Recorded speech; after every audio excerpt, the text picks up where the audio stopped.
Hi and welcome to the GMBN Tech Show. Coming up this week on the show we have... A brand new wireless dropper post has hit the market. It's a good one as well. Transition have got the TR11. The Orbeil Wild EMTB catches our eye. Said the E word there. And some great stuff from you guys. A question that we're always poised with here at GMBN Tech is, should I upgrade or should I buy new? Now, before we kind of back this out between us, I just want to set where I am on this, because I've always been that kid, big kid now, clearly. I've always been a kid that's had like the triggers broom of bikes. I've always been the one that started with a basic bike and just upgraded everything until it's just not even recognisable as a bike. Now, I'm not suggesting everyone goes and does that, but it was a lot easier when I was doing that because there was only one wheel size, there was only one axle standard, and things have changed quite a lot. So I would always encourage people to upgrade as they go. You know, as you wear out consumable parts, you can choose, if you wanted, to upgrade those parts at the same time. And obviously the parts like wheels can have a massive effect on how your bike handles. Putting lighter wheels on an average bike can transform how that bike feels on the trail, but I kind of feel like you've got the complete opposite. I do actually, yeah. When you said this, I kind of like to have a new bike each year, which sounds extravagant, but it's more that I try and keep on top of stuff so I don't have to replace in a way. So for example, if you can replace the chain regularly and then sell your new bike by the end of the year, then you won't have needed to spend that money on a whole new drivetrain because you've saved the cassette, and the chain rings at the front can often cost as much as a whole crank.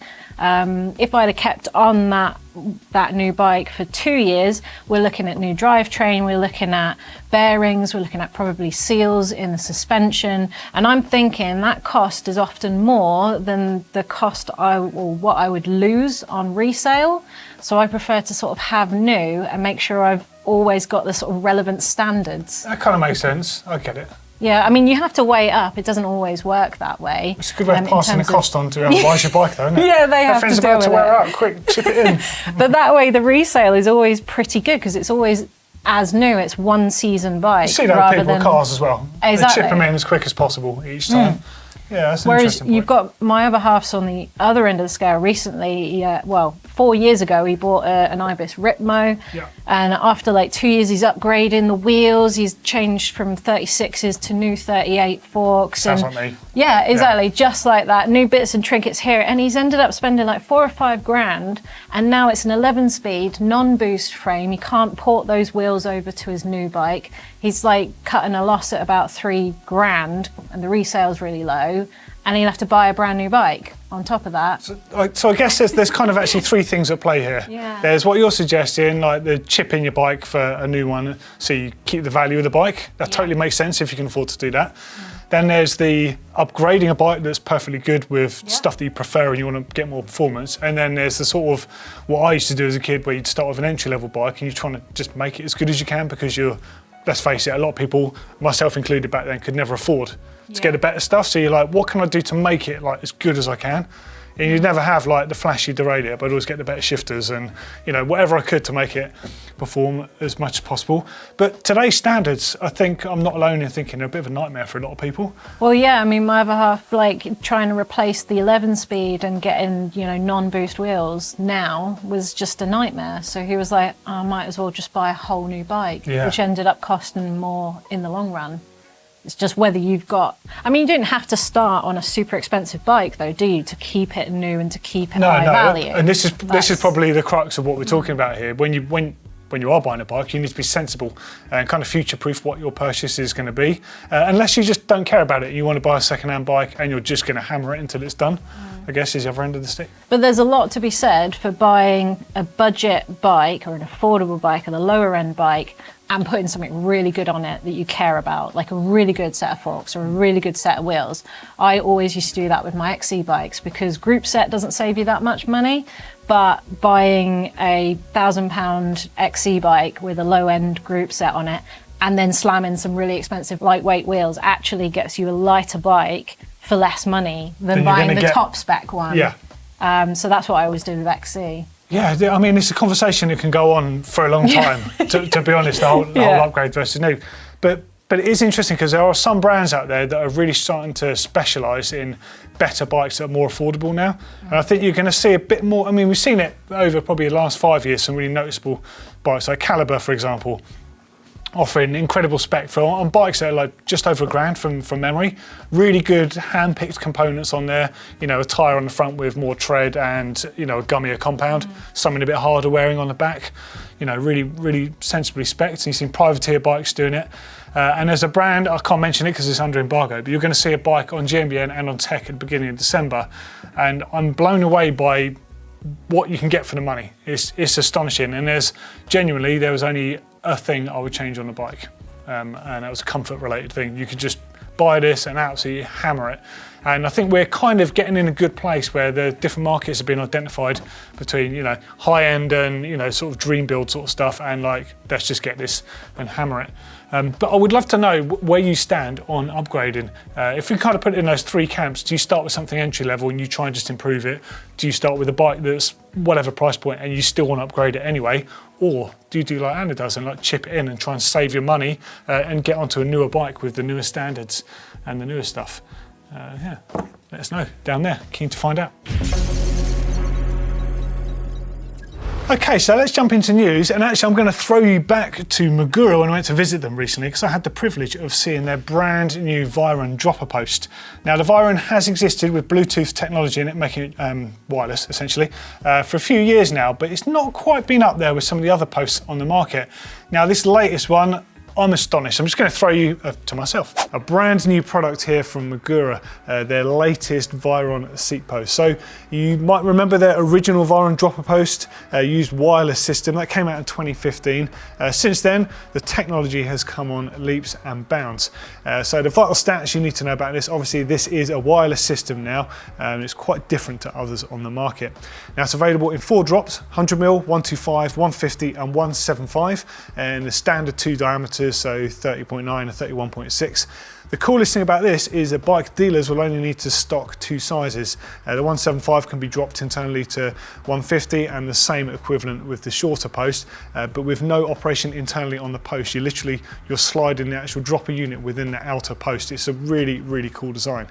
Now the head itself, completely different on here. It uses a CR2 battery on this, and that's going to last you anything up to about a year. So approximately 9,000 drops, give or take how drop happy you are.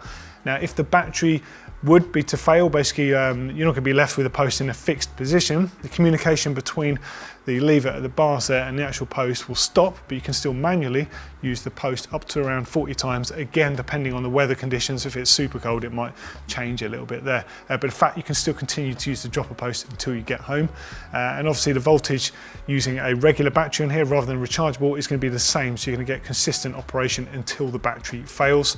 You've got like a traffic light style system for both the lever and the actual post here, monitoring between red and green, so you know when the battery is likely to start needing replacing.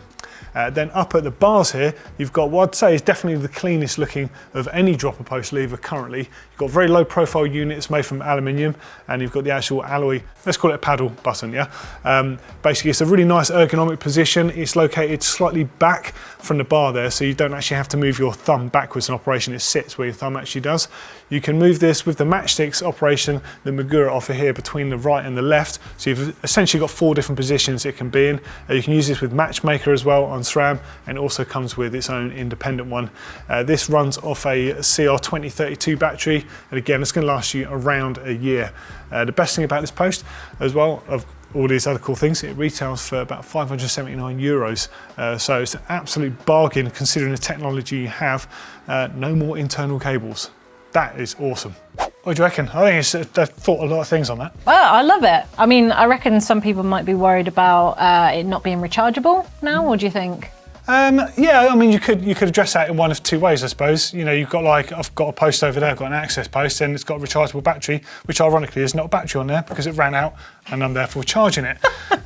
But don't forget, rechargeable batteries don't last forever. You still have to recycle those at some point and get a new battery. So the CR2 battery that the Magura post uses is good for like 9,000 odd actuations, which is about a year of riding comfortably for most people, and you can recycle that unit anyway. And I know a lot of people, one of their biggest concerns about wireless technology and having batteries on your bike is the plugging in charging thing. If you're the sort of person that's like can't be bothered with that, then that is the post for you, as far as wireless goes anyway. Pretty nice. Over in the world of transition, they've refreshed their TR11, which is their sort of downhill park free ride bike. And I've got to say, if it's good enough for Jackson Riddle, it's probably good enough for us. For most people, yeah. So what you've seen Jackson on, that Suzuki-inspired paint job at Rampage, that would have been the new refresh model. So check this out on your screens right now. It's still a 200mm travel bike, but it's not a pure downhill race bike, is what I would say. It's coming in alloy only at the moment. It's 27.5 in the rear with 29 up front. So it's definitely focusing on that sort of free ride element and park rather than just out and out race speed. It's got a regular boost out back, not the 157 that we usually see on many downhill race bikes, but it does keep a 83mm bottom bracket so that the chain line's more optimized for 7-speed. What's really interesting about the new model is there's a reach adjuster in the headset, and there's also a chainstay adjuster or flip chip in the rear as well. So you get a lot more variety, something we're seeing a lot these days, adjustable bikes. Now there's 4 sizes. Geometry, we're looking at a head angle of 62 degrees, a seat angle of 76 degrees, and the chainstays on a small and a medium will give you an option of either 440 or 445.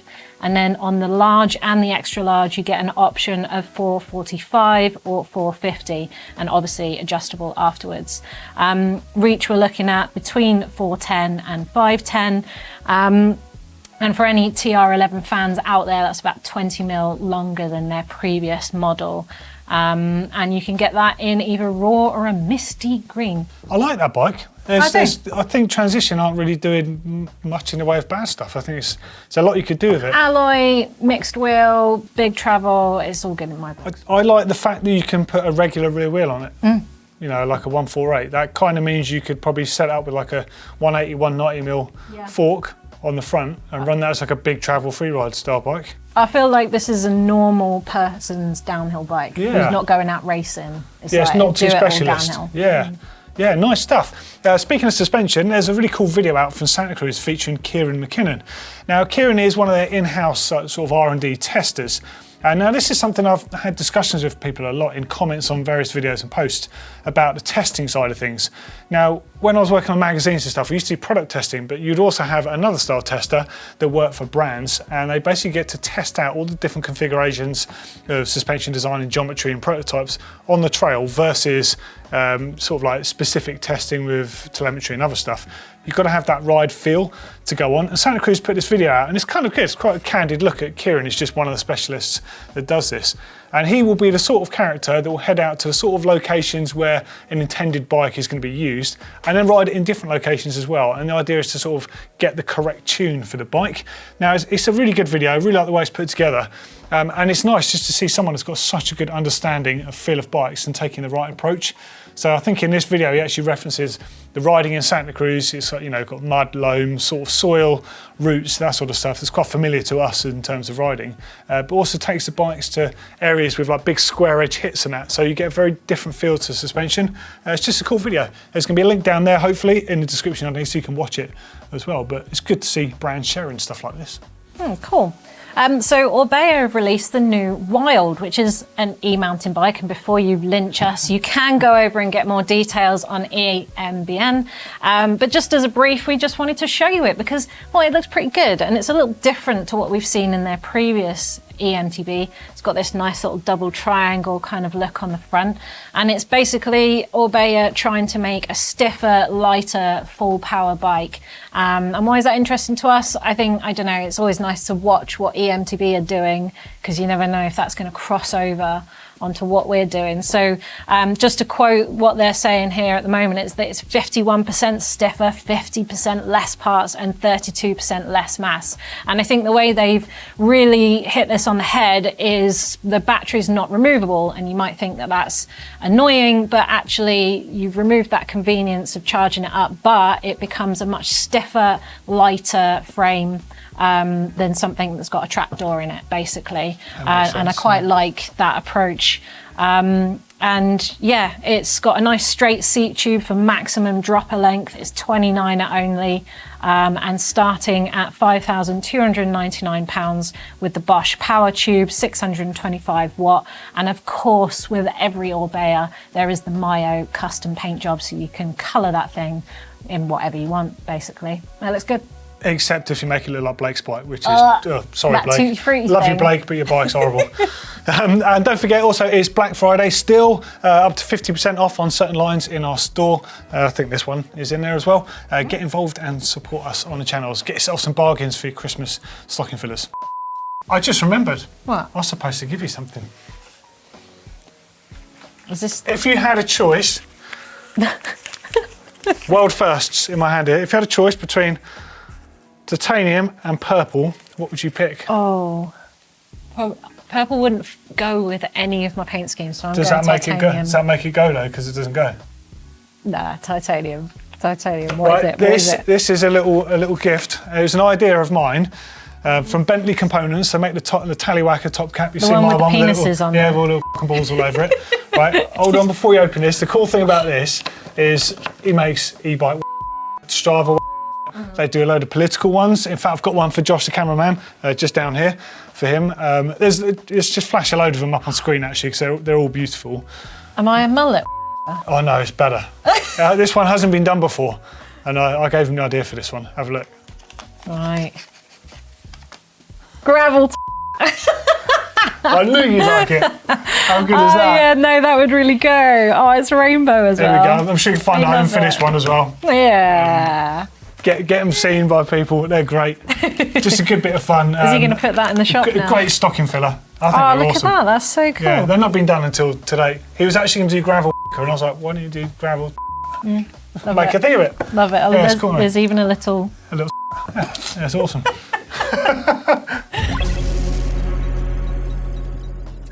Okay, quiz time then. 3 questions coming at you from us here on Tech. First one, Jackson Riddle rode the Red Bull Rampage this year on a Transition TR11 with a custom paint job. What was the theme and the inspiration of that paint job?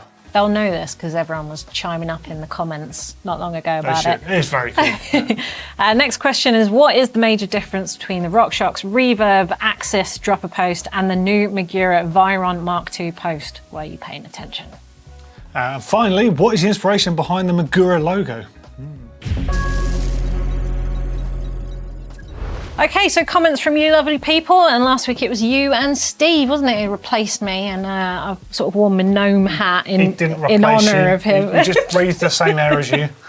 That's so, and you guys were talking about choosing a bike for local trails, or whether you just choose the one that you want. Just good topic. One of our regulars, Tim Sadler, said, I'm overbiked for my local trails in the Peak District with my 2021 Meta AM29, rolling on 171 60mm setup.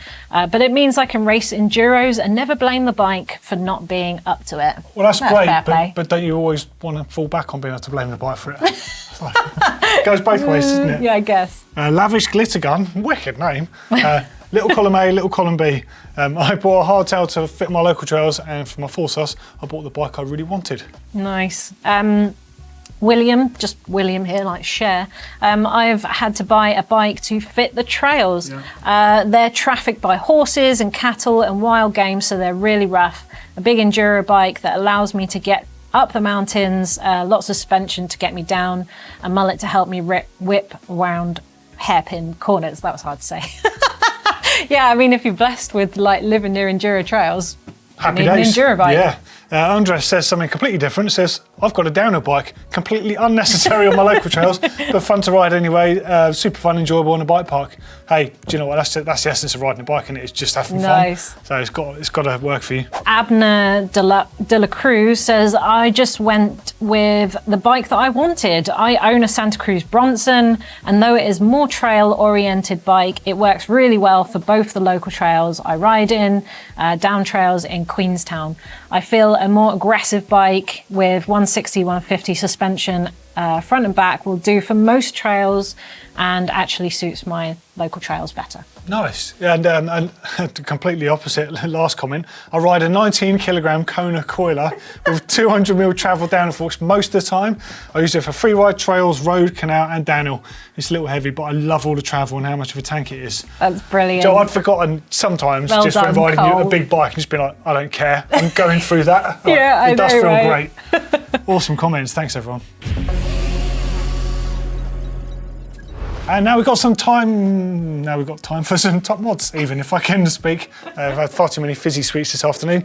If you've done anything cool to your mountain bike to make it a bit better, or you've renovated anything bike shaped into a mountain bike shaped object, do let us know about it. Send us some pictures, tell us about yourself and what you've done, and we'll put you on a show. The first one this week, this one's great because this is twice in a year that I've seen my childhood bike. So David in Scotland has got the same Muddy Fox Courier Mega that I had when I was a kid, and now I've got again, thanks to those lovely chaps over at Retro Bike.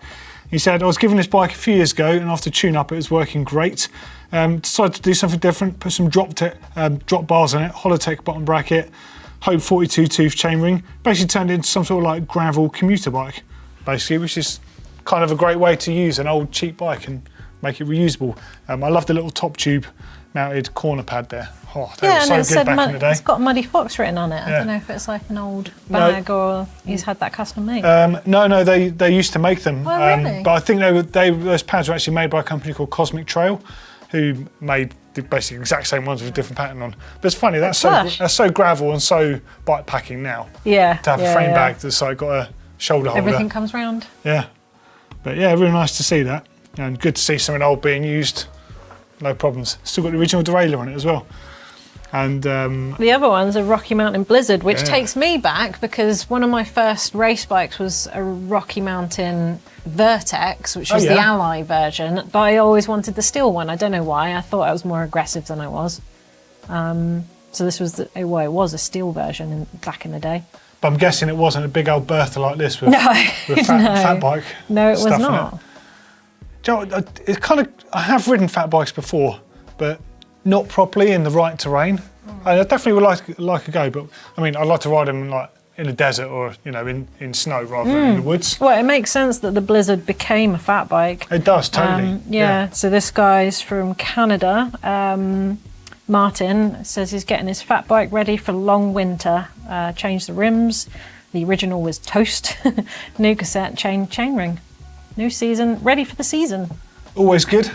Getting a bike prepped for season. So our entry today is from Gavin in Dudley, which I think is probably the UK Dudley.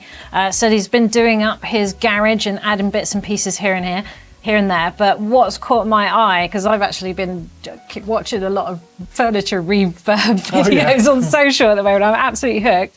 And this guy's refurbed his Snap-on roll cab toolbox. So check this out. Now, he'd actually inherited this from his late grandfather, and it's taken him 3 months to restore it properly, but look at the difference it's made. He's also used the same paint scheme as his dad's old Mini Cooper from the 80s. So a real family project, not only something just useful, but something maybe he's going to pass down to someone else who's going to use it for That gets me in the feels. Yeah, it does, doesn't nice. it? So whether the next generation is going to be into cars or bikes, then yeah, that's an absolute beauty. I love it. I like the effort that he's gone to obviously looking like he's sanded it, blasted it, put some new casters on the floor, on the wheels as well. It's like a brand new different chest, isn't it? That's mad. Yeah, pretty inspirational. Thanks for that, Gavin.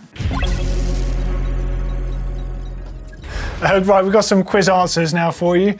First one, Jackson Riddle rode the Red Bull Rampage this year on a Transition TR11. What was the custom paint job inspired by? Travis Pastrana's Suzuki. Number 199. So sick, love it. I think everyone in the world that saw that bike was like, oh. Yeah, well, cool, the comments were lit up when we were talking about Rampage a few weeks back. So what is the major difference between the Reverb Axis and the new Magura Veyron? Batteries, isn't it? Batteries in it. Yeah, if you look at the Access, it has rechargeable, replaceable batteries on there, whereas the Veyron Post has a battery just fit in and it's good for 9,000 operations or about a year. Fit and forget, don't worry about it, and then recycle that when it's done. And then final question is, what's the inspiration behind the Magura logo? Well, if you've been watching Doddy's video of the Magura factory tour, you will know, if you were paying attention, that it is inspired by a steering rack, but it also looks like an M. Yeah, and then it lost a finger, became an M. I always thought it was like a brake pad, like from a V-brake. That's what I always thought it was. I was wrong. No, they started by making steering pumps. That was what they really did first, and then other hydraulic items followed. Oh, there you go. And then they got to where they are. Excellent. Well, if you've got nothing to do now, go and watch Doddy's Magura factory video. Great. If you're bored, you know. Or you could go and renovate a sideboard or something. Yeah, exactly. But from now, join the debate in the comments below about whether you would upgrade your bike or buy new and resell. I don't know. Yeah, get involved. See you later.